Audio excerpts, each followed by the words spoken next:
যেদিন রিমির স্বামীর বিদেশ যাওয়ার 2 বছর পূর্ণ হয় সেদিন থেকে হঠাৎই রিমির পেট ফুলতে শুরু করে। গ্রামের সর্বত্র ছড়িয়ে পড়ে স্বামী বিদেশ থাকায় পরকীয়ায় মেতে উঠেছে রিমি। না হলে 2 বছর ধরে যার স্বামী বাহিরে থাকে সে কিভাবে গর্ভবতী হয়? রিমির শ্বশুরবাড়ির সবাই সিদ্ধান্ত নিয়েছে রিমিকে তার বাসা থেকে বের করে দিবে। এরকম একজন কলঙ্কিনীকে বাসায় রাখলে বাসায় ফেরেশতাও আসবে না। কিন্তু রিমি কিছুতেই বুঝতে পারছে না তার পেটটা হঠাৎ করে ফুলে উঠলো কেন। এত পরিমাণে ফুলে উঠেছে যে অন্য কেউ কেন, সে নিজেই দেখলে মনে হবে পেটের মধ্যে বাচ্চা রয়েছে। এদিকে রিমিকে বাসা থেকে বের করার প্রস্তুতি চলছে। সারা গ্রামের মানুষ এসে ভিড় জমিয়েছে তাদের বাড়ির সামনে। রিমি চুপ করে নিজের ঘরে বসে আছে, চোখ দিয়ে পানি ঝরছে অঝোর ধারায়। বিয়ে 2 বছর হতে না হতেই শ্বশুরবাড়ি থেকে চলে যেতে হচ্ছে তাকে। এমন সময় ঘরে প্রবেশ করে রিমির শাশুড়ি।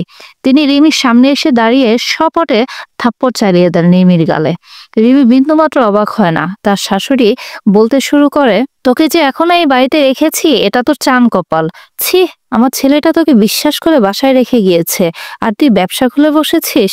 নিজের মামাতো, খালাতো, চাচাতো সব ভাইকে ঘরে নিয়ে দরজা বন্ধ করিস, তাই না? আমরা কি কিছুই বুঝি না? তখন কিছু বলিনি, আজকে প্রমাণ পেয়ে বললাম। তুই আর এক মুহূর্ত আমার বাসায় থাকবি না। আমার ছেলে তোর মতো মেয়ের মুখ দেখতে চায় না। তার শাশুড়ি যে তাকে অপমান করলো তাতে তার কষ্ট নেই, কিন্তু তার মামাতো, খালাতো, চাচাতো ভাইদের অপমান করার কারণে তার খুব রাগ উঠে যায়।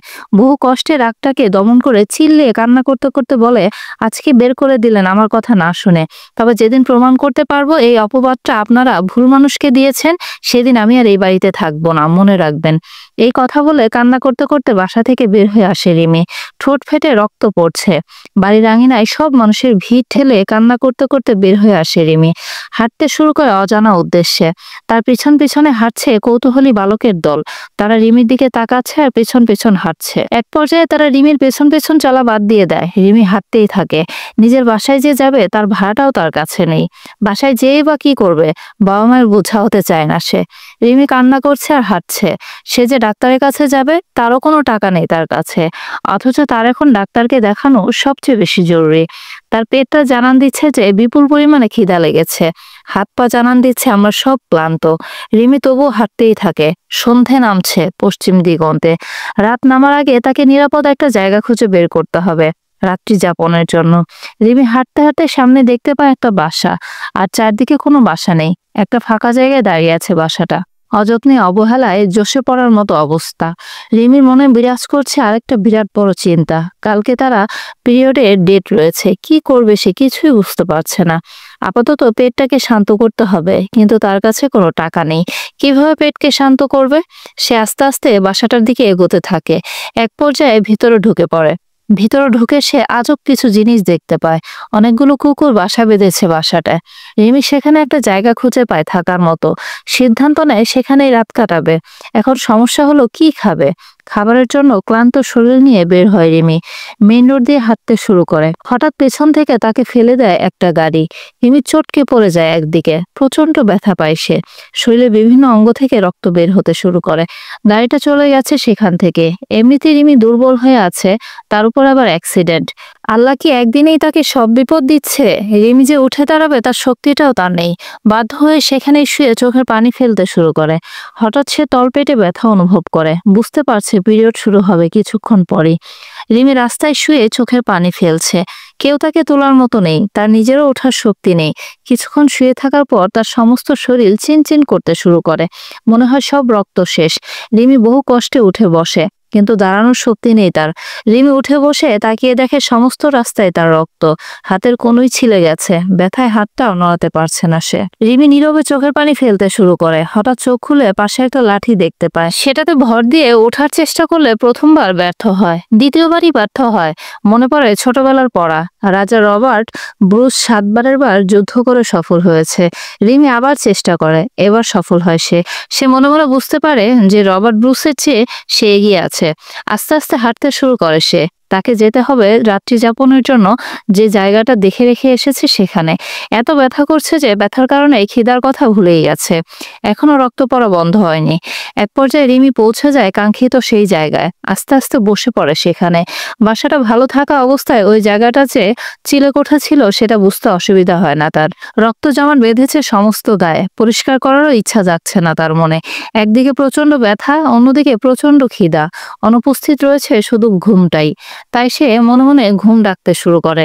এই মুহূর্তে তার ঘুম দরকার। পেটটা আস্তে আস্তে আরো ফুলতে থাকে, রক্ত জমাট বাঁধা জায়গাগুলোয় ব্যথা আরো বাড়ছে, সাথে তাল মিলিয়ে বেড়ে চলেছে খিদা। আচমকা ঘুম এসে থামিয়ে দেয় সবকিছুকে, শান্ত করে দেয় সমস্ত শরীরটাকে। রিমিকে নিয়ে রওনা হয় তার দেশে। রাত 2টার কাছাকাছি সময় আচমকা ভুক ভুক করে ডাকতে শুরু করে কুকুর নামক প্রাণীগুলো। কিছুক্ষণ ডেকে শান্ত হয় তারা। রিমি জাগনা পায়নি এখনো, এত ব্যথা যে ঘুম থেকে উঠছেই না। কেটে যায় কিছু সময়। আচমকা চিল্লে উঠে বসে পড়ে রিমি। তলপেটটা অসহনীয় ব্যথা করছে। আপনা আপনি চোখ দিয়ে পানি পড়তে শুরু করে। ঠোঁট দুটো জাপটে ধরেছে নিজেদেরকে, হাতগুলো খামছে ধরেছে নিচে থাকা মাটিগুলোকে। রক্তে ভিজে যাচ্ছে পায়জামা। রিমি শুধু কান্না করছে আর মনে মনে আল্লাহকে ডাকছে।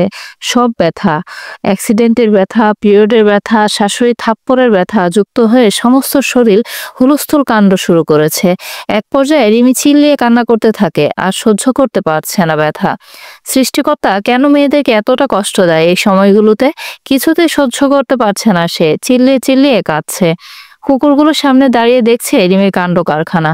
এমন সময় সেখানে প্রবেশ করে কয়েকটা ছেলে। একজন রিমিকে এই অবস্থায় দেখার সাথে সাথে বলে ওঠে, ওফো, আজকে কার মুখ দেখে সকালে উঠেছি রে? সামনে টকবক করছে রক্ত গোলাপ, আজকে খুব মজা হবে। তার কথায় তাল মিলিয়ে উপস্থিত সবাই রিমির দিকে কোনো খেয়াল নেই। সে ব্যথা চোটে তাদের কোনো কথাই শুনতে পাচ্ছে না। ছেলেগুলো এগোতে শুরু করে তার দিকে। রিমি ব্যথায় কাতরাচ্ছে। তার দিকে যে এগোচ্ছে 3জন যুবক, সেদিকে তার খেয়াল নেই। সে ব্যথার কারণে চারদিকে কিছুই শুনতে পারছে না। রক্তে তার পাজামা ভিজে গেছে। পেটটা অতিরিক্ত ফোলা থাকার কারণে বেশি নড়াচড়াও করতে পারছে না। ছেলেগুলো তার সামনে এসে দাঁড়ায়। রিমির চোখ দিয়ে পানির ফোঁটা নামছে।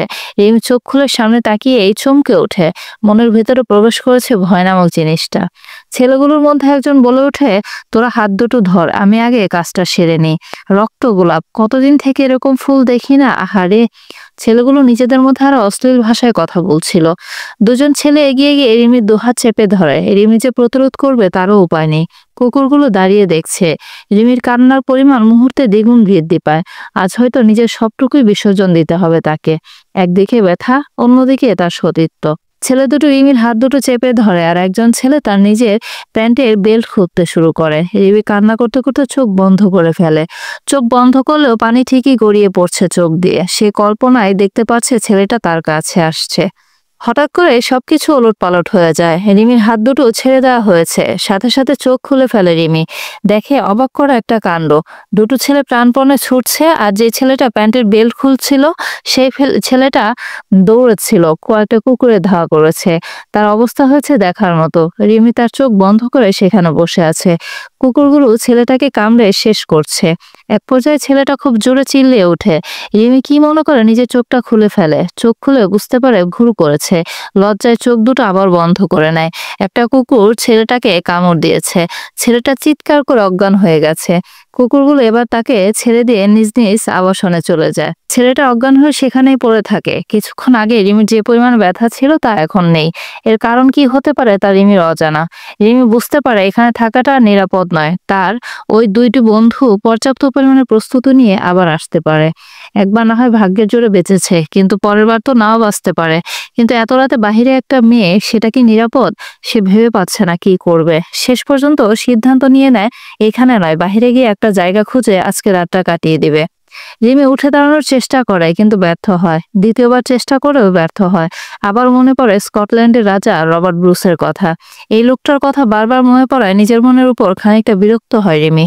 সে নিজের মনকে বলে, স্কটল্যান্ডের রাজা রবার্ট ব্রুস নয়, এই রিমি সেরা। এই কথা মনে করে সে উঠতে চেষ্টা করে। এবার সফল হয় সে। সে উঠে দাঁড়াতে আবার পড়ে যেতে ধরে। অ্যাক্সিডেন্টের ধকল এখনো সারিয়ে উঠতে পারেনি। এই ব্যথাগুলো এখনো আছে, না জানি কতদিন থাকবে। ওষুধ যে খাবে তারও পয়সা নেই। সবকিছুর বাধা পেরিয়ে রিমি হাঁটতে শুরু করে। সে বুঝতে পারছে না এটা তার সঠিক সিদ্ধান্ত নাকি ভুল সিদ্ধান্ত। সে আর অত শত না ভেবে সেখান থেকে বের হয়ে হাঁটতে শুরু করে। পেটটা কালকের তুলনায় আজকে একটু কমেছে, এই পেট ফুলোর জন্যই আজকে তার এই অবস্থা। এসব কথা ভেবে সে মনে মনে পেটটাকে ইচ্ছামতো গালি দিচ্ছে।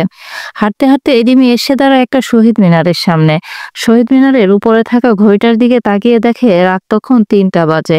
রিমি আবার হাঁটতে শুরু করে। সম্পূর্ণ রাস্তায় মানুষ নামক কোনো প্রাণীর ছায়া নেই, মাঝে মাঝে 2-4টা কুকুর আছে। রিমি হাঁটতে হাঁটতে এসে দাঁড়ায় একটা স্কুলের সামনে। সামনে বিশাল একটা মাঠ, স্কুলের গেটের সামনে একটা লাইট আলো দিচ্ছে। রিমি স্কুলের নামটা পড়তে শুরু করে। স্কুলের নাম হলো গংগাছড়া আদর্শ উচ্চ বিদ্যালয়। রিমি স্কুলের গেটের সামনেই বসে পড়ে। স্কুলের গেটে তালা দেওয়া রয়েছে, না হলে ভিতরে ঢুকতো। রিমি সেখানে আস্তে করে শুয়ে পড়ে, ভাবতে থাকে আগের কথাগুলো। এই সময় তার থাকার কথা ছিল কোথায়, আর সে কোথায় আছে।